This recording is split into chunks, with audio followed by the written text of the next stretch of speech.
একটা গল্প বলি। মিশিগান স্টেট ইউনিভার্সিটিতে জ্যাক নামে একজন ফিজিক্সের অধ্যাপক ছিলেন।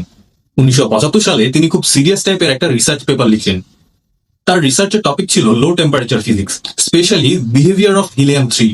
তো পুরো রিসার্চ পেপারটি লেখার পর তিনি তার এক কলিগকে দিলেন, যাতে সে দেখে জানাতে পারে রিসার্চ পেপারে কোনো ভুল ভ্রান্তি আছে কিনা।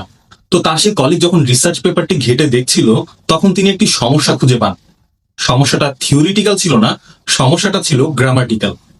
পুরো রিসার্চ পেপারে জ্যাক উই ব্যবহার করেছেন, যেমন we performed experiment, we observe the result, like that.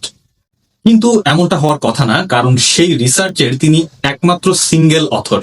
তো সেন্টেন্স মেক করার ক্ষেত্রে ওনার উই নয়, আই ব্যবহার করতে হতো। তো এই সমস্যা সমাধান করার দুইটা অপশন ছিল।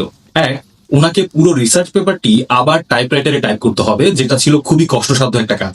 আর আরেকটা অপশন হচ্ছে উনি আরেকজন কো অথর অ্যাড করবেন, মানে উনি স্বীকৃতি দিবেন যে উনি রিসার্চটা একা করেননি, ওনার সাথে আরেকজন ছিল। তাহলে আর উই ব্যবহারে কোনো সমস্যা থাকবে না। জ্যাক চুজ করলেন সেকেন্ড অপশনটি, এবং তিনি তার কো অথর হিসেবে অ্যাড করলেন তার বেড়ালকে। এবং মানুষজন যাতে বুঝতে না পারে, তাই তিনি ব্যবহার করলেন বিড়ালের সাইন্টিফিক নেম।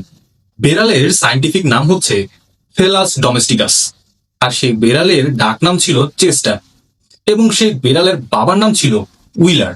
পেপার পাবলিশ হলো তখনকার খুবই রেসপেক্টেড একটা জার্নালে, যার নাম হলো ফিজিক্যাল রিভিউ লেটার। পরে আরেকটা পেপার উইলার্ডের নামেও পাবলিশ হয়। তো জ্যাকের এই রিসার্চ পেপার খুবই ফেমাস হয়। জার্নালিস্টরা মিশিগান স্টেট ইউনিভার্সিটিতে দুই প্রফেসরের ইন্টারভিউ নিতে পৌঁছান।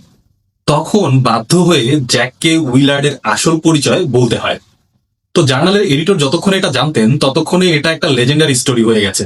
এবং জ্যাকের সেই বিড়ালটিও বিখ্যাত হয়ে গিয়েছিল, কারণ একমাত্র বিড়াল যার নামে একটা সায়েন্টিফিক রিসার্চ পেপার পাবলিশ হয়েছে।